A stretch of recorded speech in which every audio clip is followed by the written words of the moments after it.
Hello, I'm Frank McSheen with Square Peg Consulting at the whiteboard.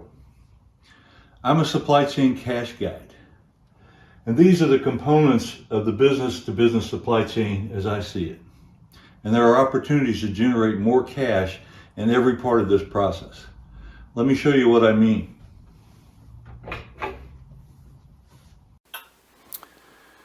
Hello, in today's session we're going to talk about a concept called necessary excellence for more cash. And you might say, well, duh, we need to give excellence to earn our profitability. But there's also a thing called unnecessary excellence, and we're going to talk about the balance so that we avoid unnecessary excellence. And this could affect many parts of our B2B supply chain. So we'll give you some examples. But there's a relationship between contribution dollars coming in versus the excellence we display in our B2B supply chain and manufacturing operations. And as excellence goes up, typically we're going to earn more money, right, from those customers who are willing to pay for it.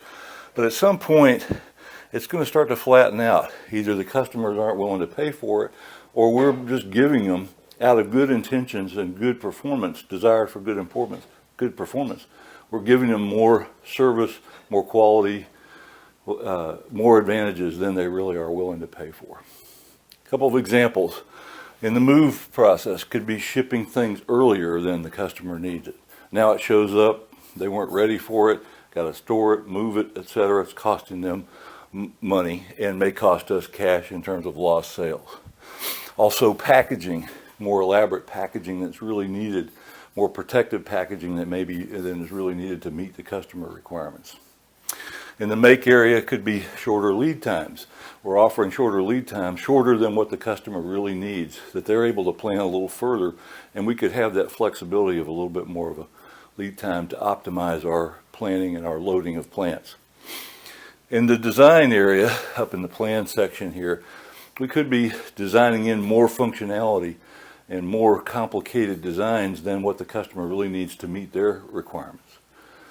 We could be in the buy area of what's called gold plating, or buying more expensive parts, paying higher prices for things that exceed the requirements we need, either the specs or the customer requirements certainly, that are needed.